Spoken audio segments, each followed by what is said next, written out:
Hello guys, welcome back on my YouTube channel. तो मैं आपके लिए लेकर आ गई हूँ एक न्यू लव स्टोरी। स्टोरी का नाम है मेरी पहली मोहब्बत। तो शुरू करते हैं। महीना कुछ यूं ही नवंबर दिसंबर का रहा होगा। आकाश साफ था, हल्की धूप निकल चुकी थी। हम अपने दोस्तों के साथ कॉलेज परिसर में ही बैठकर धूप का लुत्फ उठा रहे थे। आज हम दोस्त यहाँ वहाँ की बातें फेंक रहे थे। तभी मेरा ध्यान कॉलेज के मेन गेट के पास जाकर टिका। हल्के नीले रंग की स्वेटर, पीली सलवार सूट और अपने रेशमी बालों को मोड़कर आगे की तरफ करके कोई आ रही थी। उसके चेहरे पर पड़ती हल्की धूप और उसके लिलार की लाल बिंदी गजब की खिल रही थी। जब वह मेरे नज़दीक आई तो मेरी आंखें खुली की खुली रह गईं। अरे, यह तो निशा है। उसका नाम मेरे मुंह से अचानक निकल गया। मैंने निशा को कई बार प्रपोज कर चुका था, लेकिन अब तक उसका कोई जवाब नहीं मिला था। वह ना तो कभी इनकार करती थी और नहीं कभी हामी भरती थी।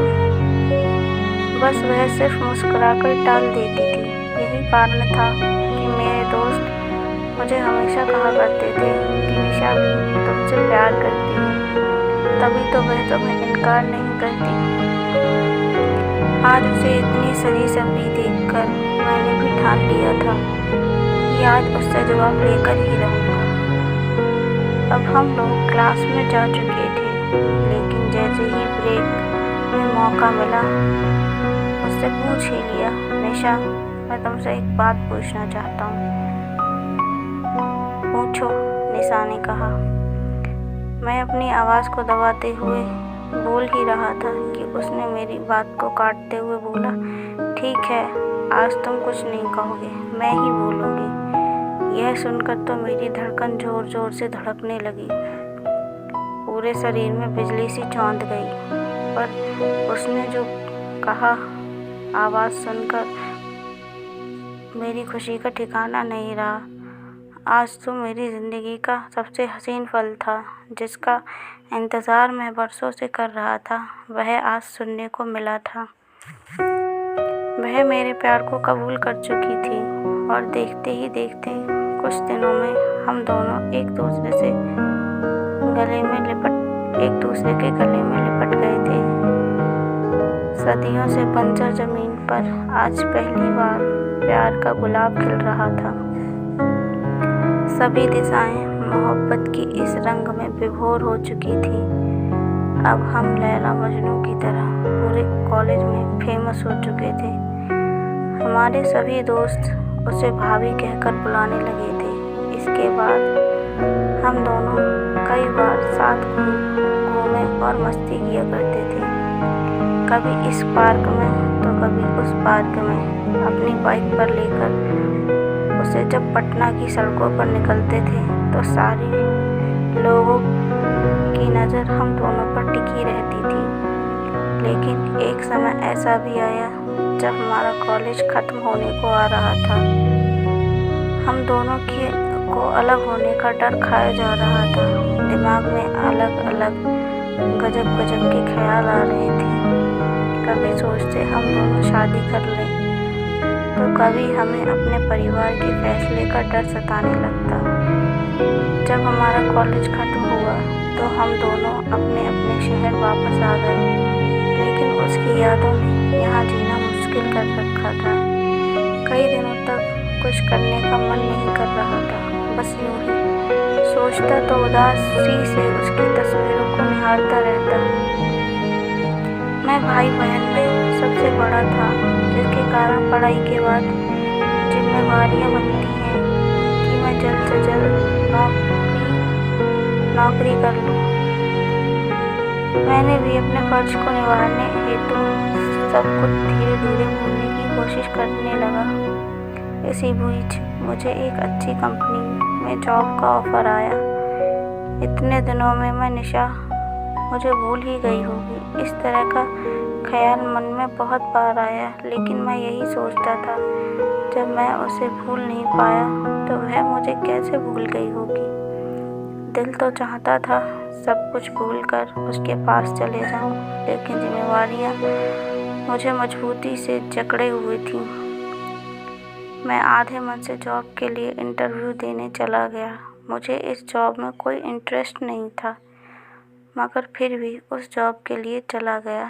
जैसे नदियों का पानी बिना सोचे समुद्र की तरफ चला जाता है, ठीक मैं भी उसी तरह बिना सोचे समझे चला जा रहा था। अब मैं इंटरव्यू के लिए ऑफिस पहुंच चुका था। ऑफिस में कई सारे इंटरव्यू के लिए बैठे थे। मैं भी अपनी बारी का इंतज़ार करने लगा। वहाँ भी निशा की यादें मुझे खाए जा रही थी और एक अलग तरह की तन्हाई मारे जा रही थी। जिस तरह सूरज के डूब जाने के बाद सूरजमुखी का फूल मुरझा जाता है, ठीक वैसा मेरा हाल था निशा के जाने के बाद। बैठा तो था लोगों के साथ, लेकिन फिर भी यहाँ मैं अकेला महसूस कर रहा था। कुछ समय बाद मेरी बारी आ चुकी थी। सर, इंटरव्यू के लिए आपको अंदर बुलाया जा रहा है। उस कंपनी के एक कर्मचारी ने मेरे पास आकर बोला। ओके कहकर मैं ऑफिस के दरवाजे को हल्के से धक्का देकर अंदर गया। बड़ी बड़ी आंखें, रौदार चेहरा, चेहरे पर कड़क सवाल और बाल हल्के सफ़ेद एक व्यक्ति कुर्सी पर बैठा था। उन्होंने मुझे बैठने का इशारा किया। इसके बाद उन्होंने पूछा, क्या नाम है? जी, राजू अग्रवाल, मैंने कहा। इसके बाद उन्होंने कई सवाल पूछे, जिसके जवाब मैंने पूरी कॉन्फिडेंस के साथ दिया। उन्होंने कुछ अजीब तरह के सवाल भी पूछे, जैसे तुम्हारे पिताजी क्या करते हैं, तुम कितने भाई बहन हो।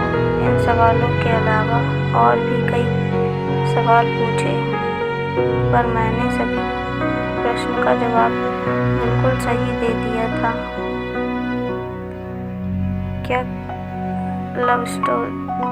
क्या किसी से प्यार करते हो?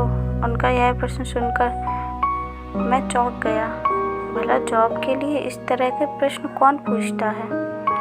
मैंने इस प्रश्न का जवाब खामोश रहकर ही देना उचित समझा। इस प्रश्न को सुनकर ऐसा लग रहा था यह जॉब इंटरव्यू कम और मैरिज इंटरव्यू ज़्यादा लग रहा है। तुम मुझे बहुत पसंद हो, उन्होंने बोला। मैंने दाएं हाथ से रिंग बेल का बटन दबाकर किसी को बुलाया। इन्हें लेकर मैडम के केबिन में जाओ, उन्होंने आदमी को आने के बाद कहा। मैं उस आदमी के साथ दूसरे केबिन की तरफ चला गया। मन मचल रहा था, नौकरी मिलेगी या ऐसे ही वापस लौटना पड़ेगा। अगर नौकरी मिल जाएगी तो अच्छा, वरना मैं जब दूसरे केबिन के अंदर गया तभी मुझे आवाज़ सुनाई पड़ी, साहब बोलो कितना सैलरी लोगे। जब मैं कुर्सी पर बैठा देखा तुम, मेरी आंखें खुली की खुली रह गई। पूरे शरीर में बिजली सी दौड़ गई। चेहरे पर हल्की मुस्कान लिए वहाँ निशा बैठी थी। मैं तो निशा को देखकर हक्का बक्का सा देखता रह गया। तभी वह बोली, क्यों साहब, चौंक गए? मैंने कहा, निशा तुम? क्यों, क्या लगता है हम तुम्हें भूल गए? मैं भी तुम्हें उतना ही मिस करती थी जितना तुम करते थे। फिर हम दोनों ने एक दूसरे को गले लगा लिया। कुछ पल तक तो हम कहीं दूसरी दुनिया में ही खो गए थे। ऐसा लग रहा था किसी दिवालिया हुए इंसान को उसकी पूरी संपत्ति फिर से वापस मिल गई हो। निशा ने बताया, कंपनी उसके पापा की ही है और निशा ने खुद बोलकर ही मेरे लिए नौकरी का ऑफर दिलवाया था, क्योंकि मेरे बारे में निशा अपने पापा को बता चुकी थी और उसके पापा मुझसे मिलना चाहते थे। अब तो हम दोनों मिल चुके थे। उसके बाद हम दोनों की शादी और परिवार की रजामंदी से करा दी गई। जन्मों जन्मों तक साथ निभाने का वचन देकर आज हम दोनों साथ हैं। मैं बहुत खुश हूँ कि मुझे मेरा पहला प्यार मिल गया और भगवान से प्रार्थना करता हूँ मुझे अगले जन्म में भी इतना ही प्यार करने वाली निशा मिले। न चाहत है मुझे इन सितारों की, न चाहत है मुझे इन बहारों की, न चाहत है मुझे इन सितारों की, न चाहत है मुझे इन बहारों की। तू हमेशा मेरे साथ रहे, चाहत है तेरे दीवाने की। तो गाइस, स्टोरी कैसी लगी कमेंट बॉक्स में ज़रूर बताना और वीडियो को लाइक एंड मेरे चैनल को सब्सक्राइब कर लेना।